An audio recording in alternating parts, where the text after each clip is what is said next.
Okay, here's a flywheel out of a 2005-2006 Suzuki Eiger 400.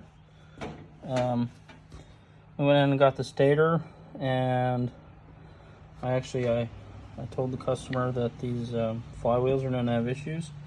I told him his all appeared to still be glued in, but I didn't actually grab the magnets.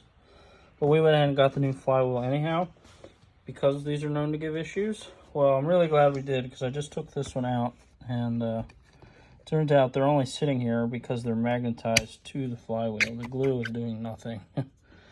On at least two. One, two. So,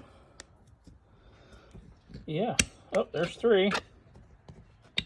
Four.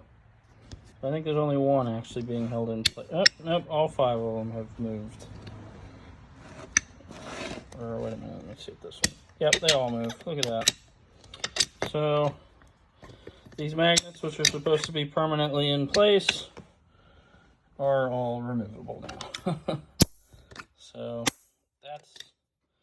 I guess he's just really lucky none of these broke or anything stupid like that. But, good thing we got the new updated flywheel.